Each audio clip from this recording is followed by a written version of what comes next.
the approach, because the executive director of the Lubricant Producer Association of Nigeria, LUBAN, Emeka Obidike, has beckoned on the industry to strengthen the already existing lubricant plant for a more efficient production. The authority should be talking of how to strengthen the existing lubricant plants. You see, there's no country that can achieve true greatness with overdependence on foreign products. Every government at every level does everything to strengthen a policy that will help the manufacturing sector. It has been observed that before the law was put in place to check adulterated lubricants imported into the country, such lubricant did not only damage vehicles but the economy at large. Sharon Ajay reporting for Global TV News. The Nigerian Senate has approved a further extension for the capital component of the 2024 national budget, moving the implementation deadline to December 31, 2025. This decision was made during plenary session following the presentation and rapid passage of an amendment bill to the Appropriation Act, which was read and passed through all three readings in one sitting. Uyi Agbomofuegbe has the rest of the story. the debate was led by Senator Solomon Adeola, chairman of the Senate Committee on Appropriation, who justified the extension by emphasizing the need to complete ongoing projects under the 2024 budget and citing revenue constraints that have delayed capital project execution. Allow, among other things, the procurement process to be completed, money to be released for the implementation of the capital components of these budgets. To ensure that no project is abandoned in the course of implementation of the budget, and coupled with the financial inflow challenges that the government experienced, there is a need to extend the capital component of this budget.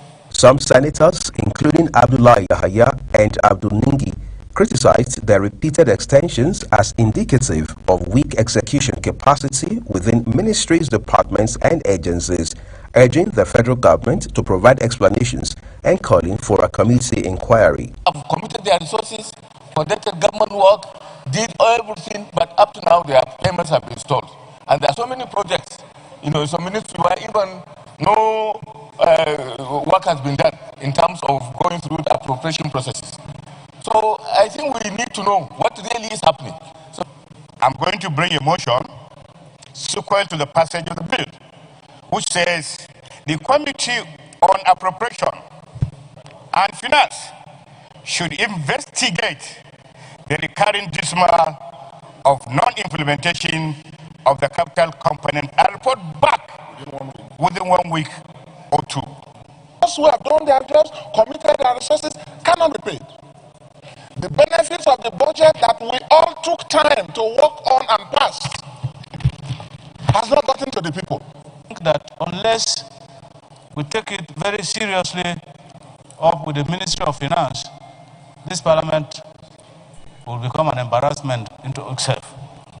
Deputy President of the Senate, Barau Jibrin, who presided over the plenary, ruled in favor of the bill following the adoption of the Senate Committee on Supplies report. The Committee on Appropriations and Finance have the function already enshrined in our rules to do that. So what we are trying to do is to emphasize the need that they should do the needful and then report back to us. This marks the second extension, with the initial one having shifted the deadline from December 31, 2024 to June 30, 2025 after a request from President Bola Tinubu. In a similar development, the Chamber considered and passed the Nigeria Police Trust Fund Amendment Bill, seeking to extend the duration of the trust fund from 6 to 12 years with the aim of enhancing police training, equipment, and facilities. Without opposition, the bill was read for the second and third times following the required suspensions of Senate Rule 78, subsection 1.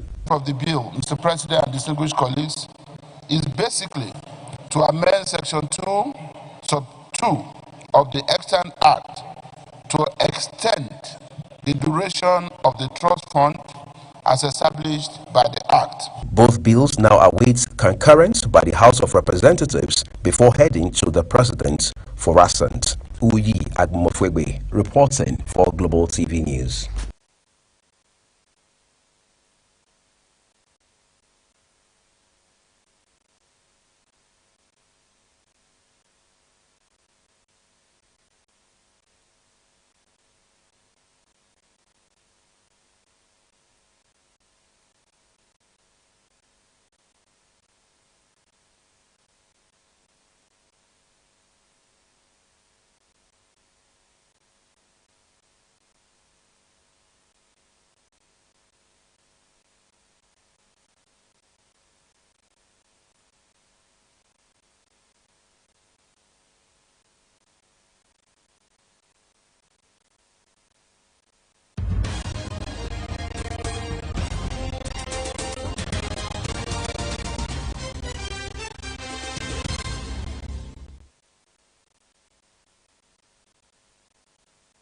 President Bola Tinubu has charged Federal Capital Territory residents to be committed to the maintenance of federal assets and properties. President Tinubu, who was represented by the President of the Senate, Godswill Akpabio, made this call while commissioning the interchange Arterial Road N20 Wole Soyinka Way along the Murtala Mohammed Expressway, Abuja. Our correspondent, Godwin Sunday, has details. The new N20 road is named after Professor Wole Soyinka. However, the Murtala Mohammed Expressway still remains its name. Be as it may, this interchange marks a leap forward in Abuja's transportation network, a well-lit, future-ready artery that is easing commute and promoting connectivity. While speaking during the commissioning, the President, represented by the Senate President, Senator Godswill Akpabio, highlights the significance of the infrastructural milestone achieved by the Minister of the Federal Capital Territory as he commissions the state-of-the-art interchange linking the newly commissioned Wole Soyinka Way to the busy Murtala Mohammed Expressway. Strategically linking key areas and easing the flow of traffic will unlock new opportunities for commerce, reduce travel time, and contribute directly to increased productivity and a better quality of life for all who traverse these vital routes. Speaking on the impact of the project, Barrister Nyesom Wike thanked the President for commissioning the project. Mr. President, we thank you most sincerely and will not take it for granted the love you have shown to the people of FCT and the FCT administration. Godwin Sunday, reporting for Global. And on the foreign scene, the National Weather Agency reported that no fewer than 470 earthquakes has shaken a remote island chain in southern Japan, urging residents to remain vigilant. No major damage has been reported from the series of quakes, with strength of at least one slightly perceptible to people seated quietly indoors in Japan's 7-point seismic intensity scale. The Japan Meteorological Agency says 474 as such earthquake had been observed around the Tokara Island chain south of Kyushu. Russian airstrike killed one person and wounded 2 others in Ukraine's southern region of Kherson. The region's governor, Alexander Prodin, says on Telegram that one person was killed in a strike on the village of Utsarsky. Kherson's military administration says guided bombs hit a residential building, wounding another man, aged 34. A student has been arrested in Israel on suspicion of spy for Iran. The 22-year-old is alleged to have committed security offenses and carried out tasks on behalf of Iranian agents, according to a joint statement by the Shin Bet Domestic Security Service and the police. The young man, who studied formation system at the Doran University in Beersheba, is from the Arab village of Deir al-Sad in northern Israel. President Donald Trump says the U.S. strike on Iran resulted in the total obliteration of the country's nuclear capabilities, insisting that the country's atomic program has been set back by decades.